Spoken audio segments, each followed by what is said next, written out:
Assalamualaikum warahmatullahi wabarakatuh. Adanya dalam guru dan kami dulu sudah menyampaikan Rasul Al-Fatihah. Alhamdulillahirrahmanirrahim. Bismillahirrahmanirrahim. Alhamdulillahirabbil alamin arrahmanirrahim maliki yaumiddin. Shiratal ladzina an'amta 'alaihim. Bismillahirrahmanirrahim. Qala al-mu'allif rahimahullah ta'ala wa nafa'ana bihi bi 'ulumihi fid dharain amin. Rabbana iftah bainana wa baina qaumina bil haqqi wa anta khairul fatihin. Subhanaka la 'ilma lana illa ma 'allamtana innaka antal 'alimul hakim.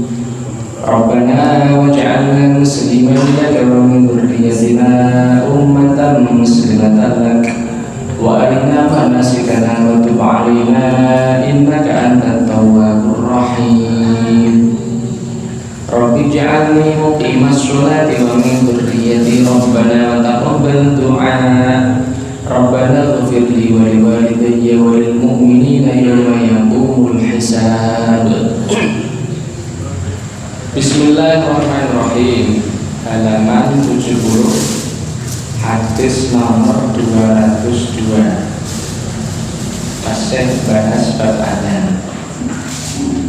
Bismillahirrahmanirrahim. Wa an Abi Qatadah fil hadits tawili fi naumihim anis shalah. Wa an Abi Qatadah, satu hadis dari sahabat Abi Qatadah.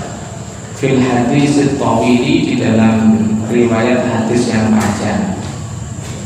Ini oleh Imam Ibnu Hajar al-Asqalani dengan Sun Bulughul Maram diperdet mahallus syahid dengan hubungan alih bab mawon.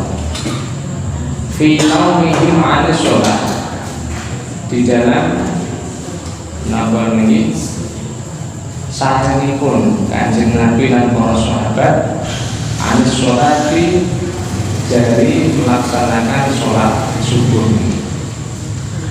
Tsumma adzana Bilal, kemudian adzanlah Bilal, sahabat Bilal. Ini mestinya diambil Rasul ini atas perintah Kanjeng Nabi.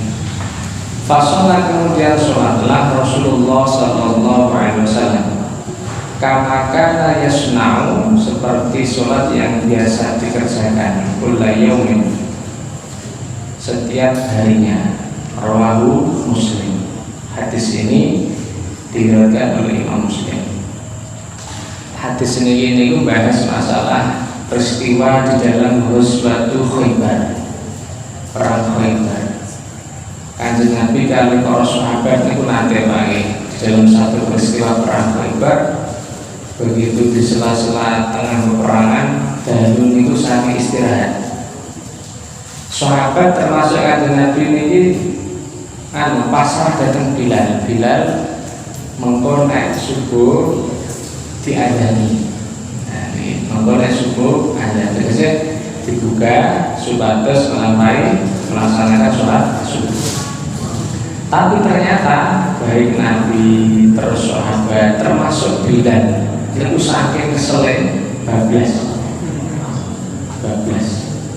bablas tengene itu an waktu subuhi, keluar dari waktu subuh, tidak sekedar an awal waktu subuh, bablas saking awal waktu subuh, tetapi kharaja an waktu subuh. Terus wungu niku modal subuh 1 kelas. Awal man istiqodo Rasulullah sallallahu alaihi wasallam. Justru yang pertama kali wungu ngaji Nabi. Yang tadinya apa salah paham Pak, ngaji Nabi sare itu bablasan, berarti kayak nyong biasa bangkongan, berarti Allah dalile kebablasan ngaji Nabi nyatanya. Nabi itu al-insanul kamil, manusia yang sempurna. Sarene ngaji Nabi ini boten kados sarene jenengan. Nama saini la qalbi, mripatku memang merem, cuma hatiku selalu terjaga. Tapi kenapa sampai terjadi peristiwa itu? Tasyri'an, untuk menegakkan syariat. Piye carane adane salate tiyang ingkang keluar dari waktu yang dipun tentokaken. Apakah nek wonten tiyang niku salat subuh tapi sudah di luar waktu subuh, niku salat subuh sing kodok niku disunahkan adzan. Nah, karena di satu sisi adzan itu kan kados sing latar kene. Syuri'an apa lagi li'a'la lidukhuli waktu sholat, terus disyariatkan untuk menunjukkan masuknya waktu sholat. Nah sementara ini tidak sekedar pun lebet pun bablas, waktunya sudah habis, apa masih disunahkan? Ada. Ternyata hadis ini jawab.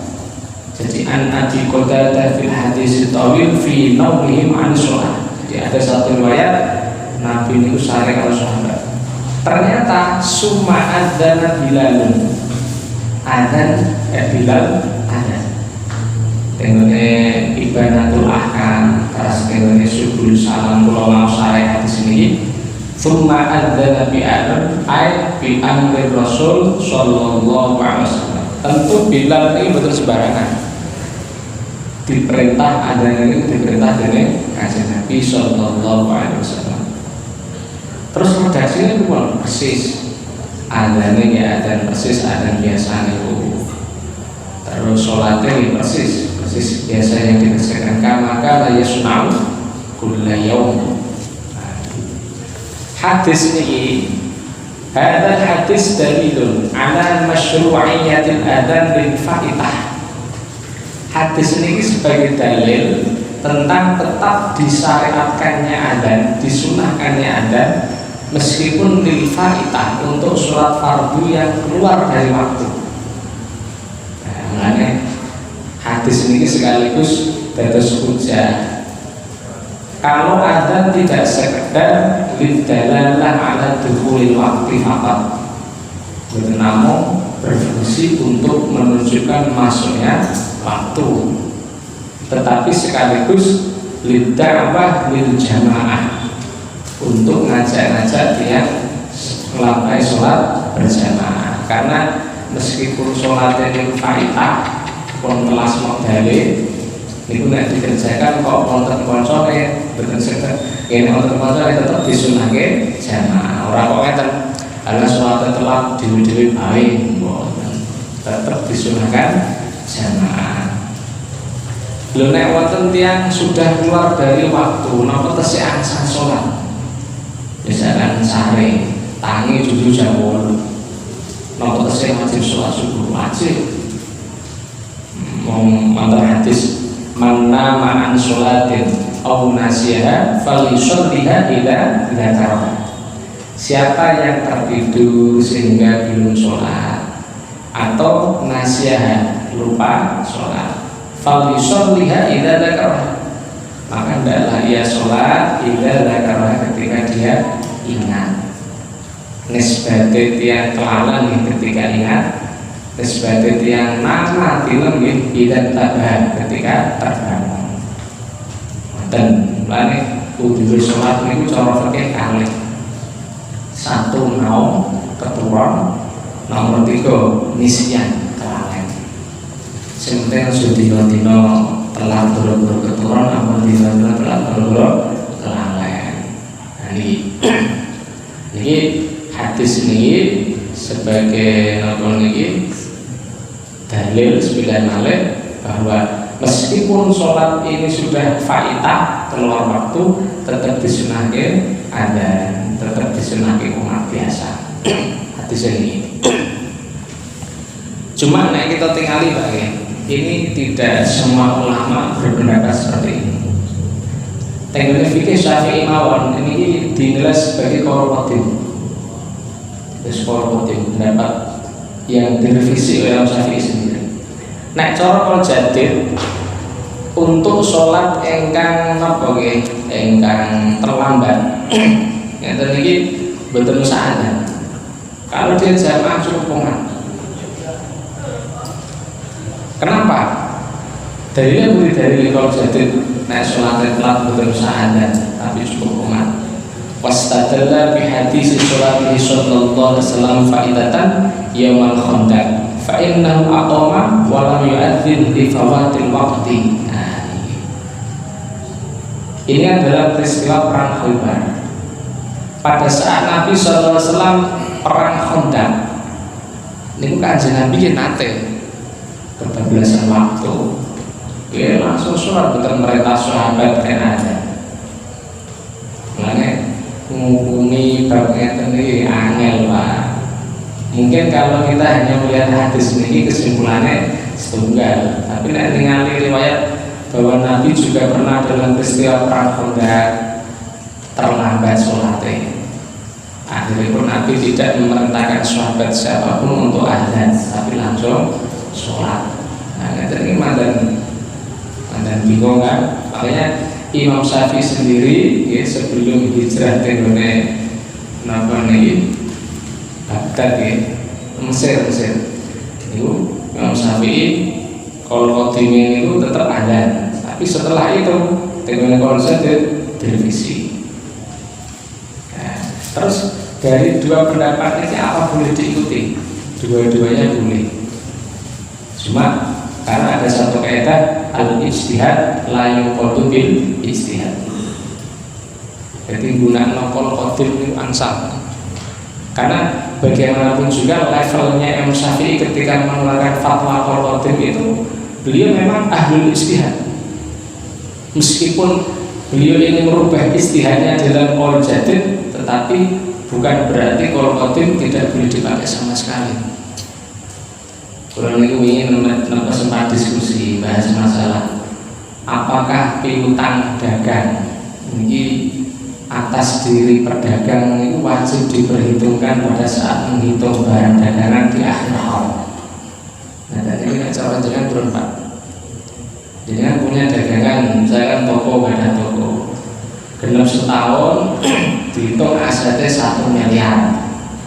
Tapi sing neng nggone wong piutang dereng disauri niku misalnya mau 200 juta.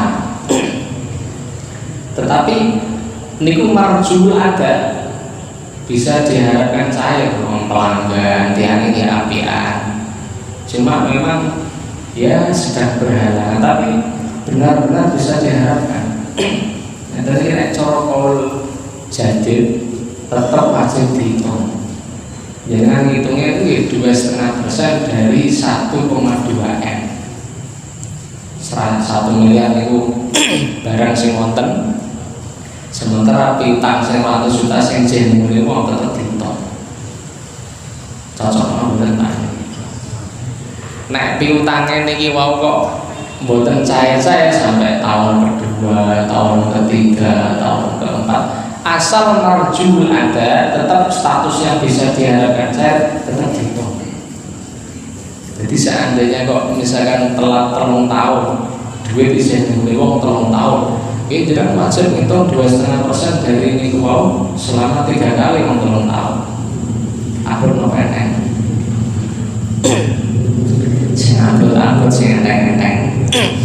Tapi ada kol kodim saya mengatakan, loh, zakat itu ya mengeluarkan dari harta yang ada di tangan. Harta yang jadi oleh ya orang. Nah, makanya wonten kol kodim yang mengatakan piutang itu meskipun marjul ada, bukan wajib dikeluarkan, wajib pada saat diterima itu saja. Tapi selama masih dengan tangan itu meskipun bisa diharapkan ya betul. Ini semula maksud baik kol kodim maupun kol jadid kesesatan diadam. Bon, ini maksudnya hadis ini wonten iki Pak. Saat ini hadis nomor 203. Walahu an Jabir.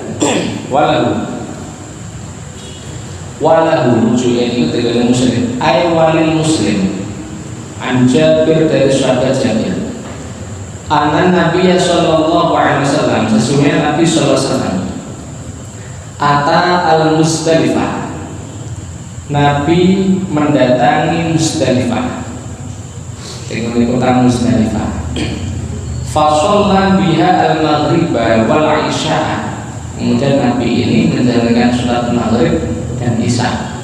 Tapi ini jamak takhirin, di jamak takhir. Karena jamaah haji itu nanti di Musdalifah kan termasuk wajib haji. Nopo mabit lagi, mabit sana serupun. Nah, cara fikih Syafi'i wajib haji.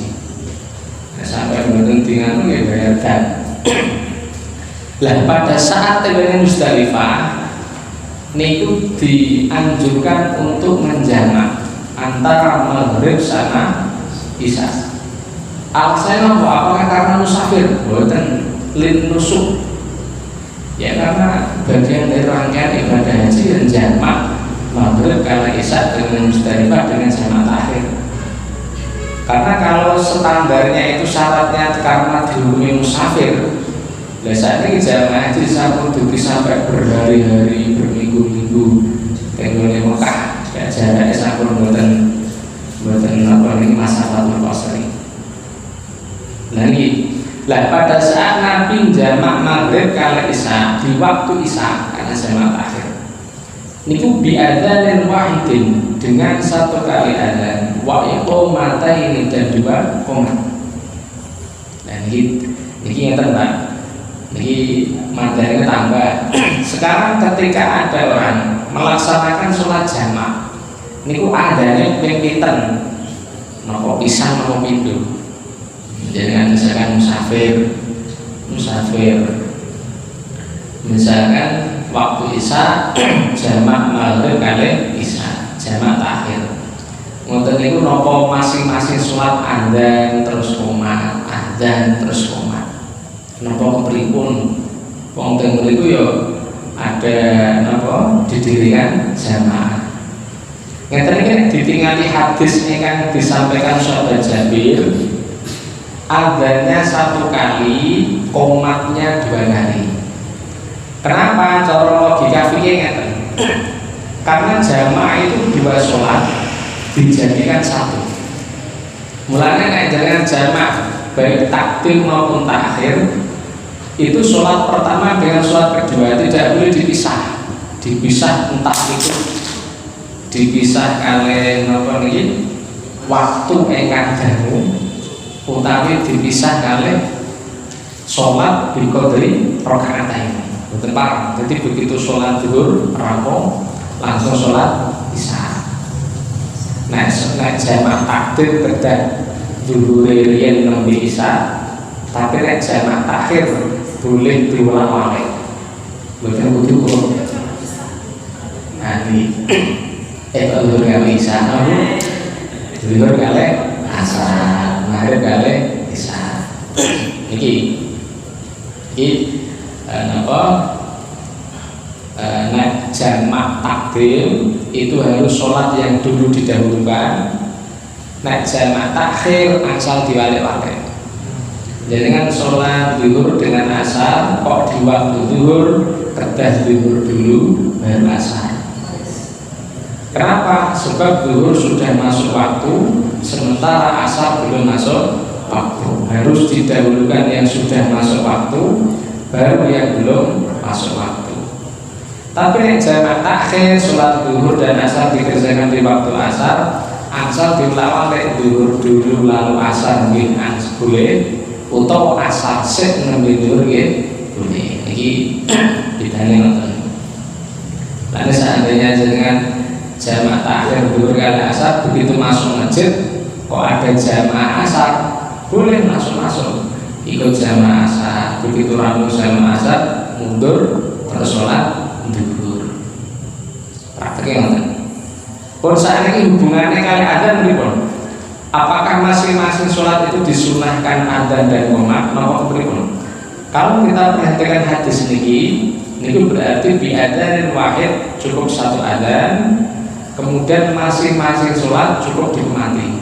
Misalkan sholat zuhur kali asar adzan satu kali, terus qomat untuk sholat zuhur selesai, terus qomat untuk sholat asar.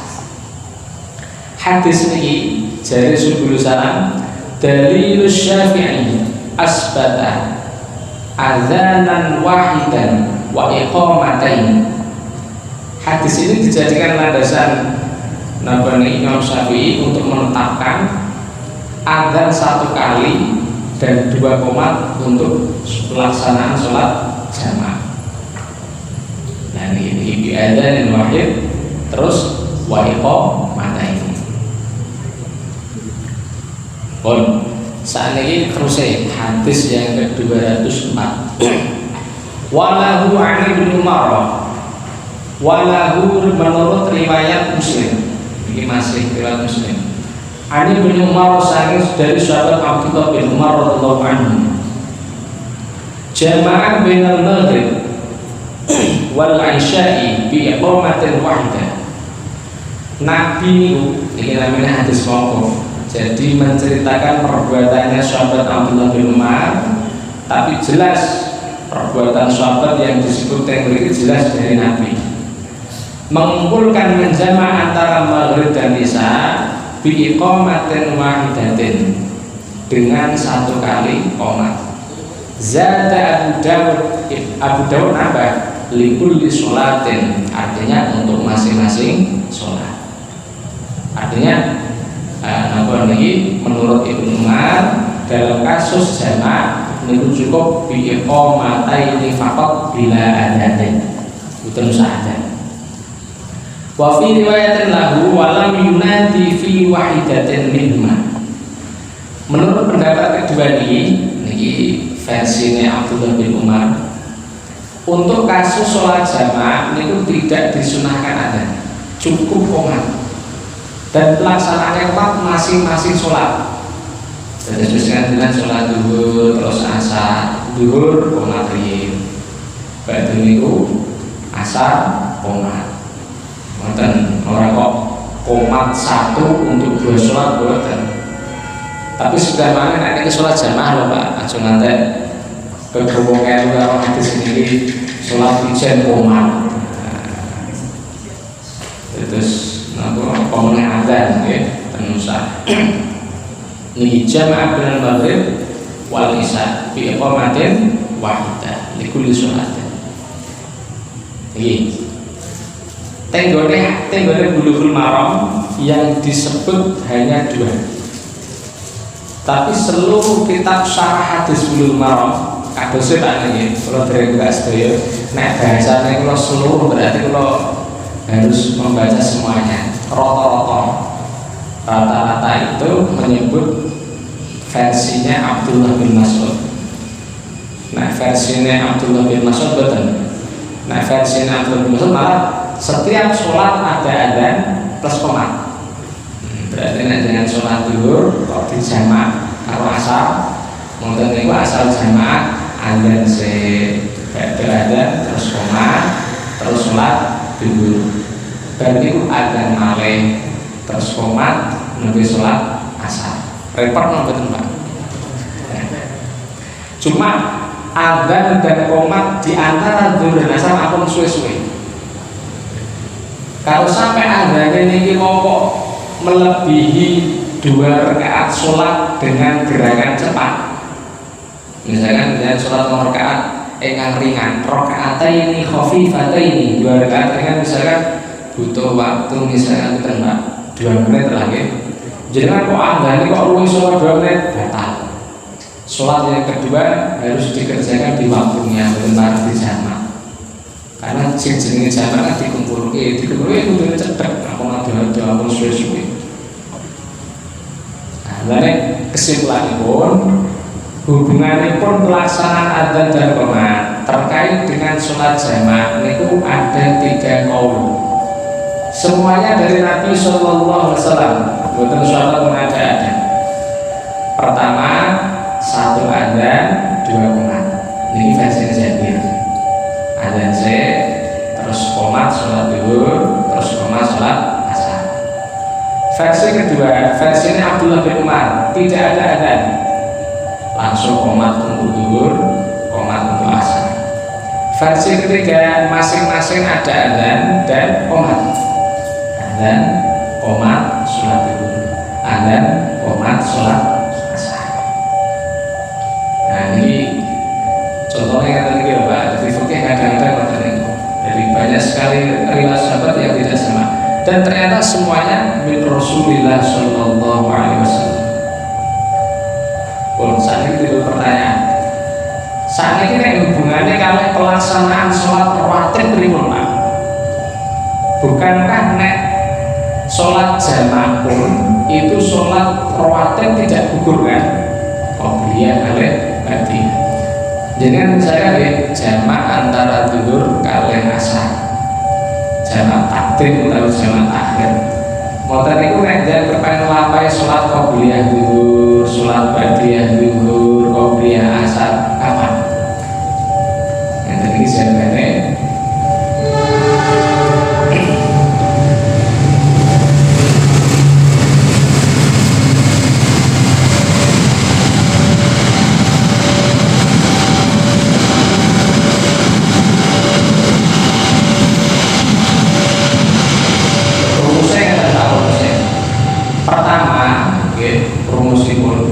antara dua sholat fardhotain tidak boleh dipisah dengan sholat sunnah, apalagi dua rakaat tadi. Plus prinsip kedua, qobliyah itu ya harus dikerjakan sebelum sholat fardunya, dan ba'diyah harus dikerjakan setelah sholat fardunya. Maka engkau rumusnya kan, misalkan zuhur kali asar, nah jangan kepengen lampai rawatib secara komplit, qobliyah zuhur dulu, baru itu terus sholat zuhur, baru itu terus sholat asar, setelah itu terus ba'diyah zuhur, terus qobliyah asar. Paham Pak ya? Terus seandainya maghrib kalian sisa, ya benar. Ya seandainya mengikuti kursus yang mengatakan wonten qobliyah maghrib, kok qobliyah maghrib dulu, ba'diyah itu terus sholat maghrib, terus ba'diyah itu terus sholat isya. Lah setelah itu baru ba'diyah maghrib, terus aja dari kursi mengatakan qobliyah isya, terus ba'diyah isya. Jadi qobliyah dari sholat pertama didahulukan, laksanakan dua sholat fardu, baru nanti sisanya dilaksanakan setelah rampung. Kalau soalnya nanti Pak Mingi ditakoni wong, kalau tahanan qobliyah kapan ba'diyah? Soalnya rata-rata tiang nek jamaah ini betul kenten qobliyah ba'diyah ya betul. Perjalanan. Nah, sedikit perjalanan. Seandainya di kosong kok bisa mikir qobliyah ba'diyah sebenarnya tidak konsisten lah ya. Kenapa kok kosor-kosor? Kenapa jenenge kosor lebih cepat kok malah jadi tapi qobliyah ba'diyah. Tetapi kan pula atur kewau, kan tidak semua orang ngelakoni sholat jamaah kosong itu buru-buru betul mesti Pak. Di antara mereka itu karena lin nusuk, krono ibadah, karena mereka aja Nabi. Misalnya numpak mobil dewe, acaranya santai, juga sebetulnya buru-buru. Apakah nonton itu terus saja jamaah kosong? Jamaah kosong. Gusti Allah itu senang nek keringanan dilakoni. Aja dadi wong sombong nganggep ngurus rasa jamaah kosong. Terus nek cara napa niki fuqaha malah ngeten. Kalau jaraknya itu sampai 3 marhalah, sebaiknya jamaah kosong. Tapi kalau lebih dari 2 marhalah, kurang dari 3 marhalah, sebaiknya sempurna dan tidak usah jamaah. Tapi nek cara Mbak Ahmad boten. Pokoknya asal pun netepi syarat rukunnya jamaah kosong, ambil jamaah kosong. Wong dikei rusak gak tinggu. Innallaha yuhibbu an tu'ta rukhasuhu kama yuhibbu an tu'ta azaimu. Allah itu senang ketika keringanannya dikerjakan, sama seperti azaimnya dalam kondisi normal tetap dikerjakan. Ini terkait kali jamaah kosong. Pun wa an Ibnu Umar, dari sahabat Abdullah bin Umar wa Aisyah dan Aisyah radhiyallahu anhu qala Rasulullah sallallahu alaihi wasallam, inna bilalan yu'adzinu bilailin fakulu washrabu hatta yunadiya ibnu Ummi Maktum. Wa kana rajulan a'ma la yunadi hatta yuqala lahu asbahta asbahta, muttafaqun alaih. Dari sahabat Abdullah bin Umar dan dari Ibu Aisyah radhiyallahu anhu, beliau berdua berkata, qala Rasulullah sallallahu alaihi wasallam. Nah, kula mau sebut asma kanjeng Nabi dhewe selawat nggih. Qala bersabda Rasulullah sallallahu alaihi wasallam, inna Bilalan, sesungguhnya Bilal, yu'adzinu bilailin. Jadi dia ini adzan di malam hari, artinya dereng masuk fajar. Fakulu washrabu, maka kalian makanlah, washrabu minumlah, hatta yunadiya ibnu Ummi Maktum, sehingga adzan Abdullah bin Ummi Maktum. Wa kana rajulan, Abdullah bin Maktum itu rajulan, seorang lelaki, akma yang buta, la yunadi, tidak pernah adzan, hatta yuqala lahu asbahta asbah.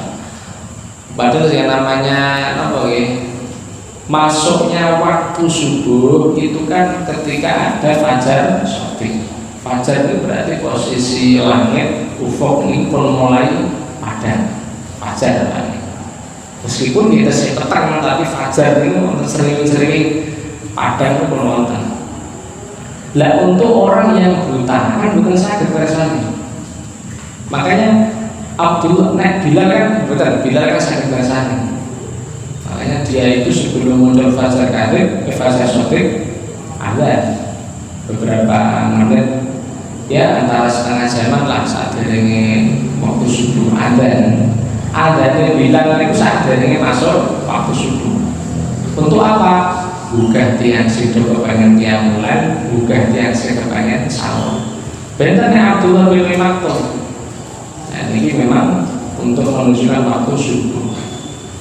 Dan Abdullah bin Maktum bisa roh waktu subuh pripun? Ini hatta yuqala lahu asbahta asbahta. Subuh asbahta manjing waktu subuh sapa sira. Asbahta manjing waktu subuh sapa sira.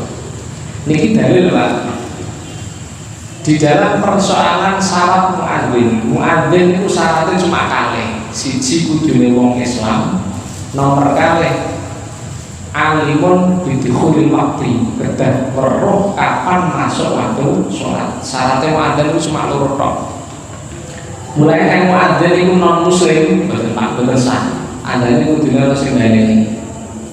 Kudune iman, syarat ibadah harus iman. Terus yang nomor kalih ngertos didukhulil waqti. Oleh weruh niku ada kalanya dia tahu sendiri. Nyamang apa nih fajar shofik, nah itu gue lingsir seringi.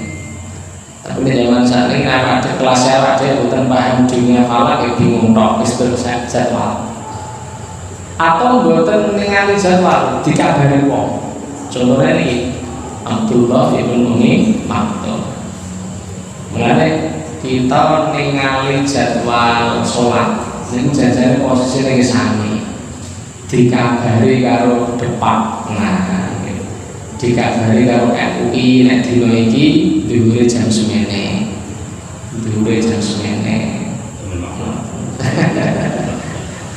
Ane mawon niku boten ya makane dreten jadwal cuma dikabari wong subuh. Biasane iki jadwal. Nah, karena kalau muadzin itu syaratnya kudune weruh temenanan, misalkan dhuwur matahari ya repot mangke. Iki. Lah, soal muadzin pun Kanjeng Nabi. Jane iki boten namung Bilal kaliyan Abdullah bin Maktum. Kanjeng Nabi niku ditulis teng Ibaratul Ahkam. Muadzin Kanjeng Nabi niku wonten gangsal. Bilal bin Rabah, Abdullah bin Maktum, terus Abu Mahdurah Al-Maki sing mir kan. Kanjeng Nabi biar suaranya Abu Mahdurah api terus diwari ada. Ini kan Mekah. Terus saat Al-Quradi, terus kalian Ziyad Ibnu Haris As-Sudai, yang masyhur nih gangsal ini muadzin Rasul, muadzin Kanjeng Nabi. Namanya hasil kita mungkin ada yang betulnya tapi ada pun muadzin. Gitu betulnya meroh jadwal. Aku ngantos boten loro jadwal. Kan ada Pak jadwal ingkang sepanjang masa. Yang nek kebumen ditambah 3 menit misalnya. Ngoten itu mereka. Terus jadwal sing digital itu diteliti, kadang-kadang boten pas. Jangan sampai Anda saat ini betul. Oke, semanten juga manfaatipun iki manten kula kurangi wekdal ini. Semanten Assalamualaikum warahmatullahi wabarakatuh. Subhanallahumma bihamdika asyhadu an la ilaha illa anta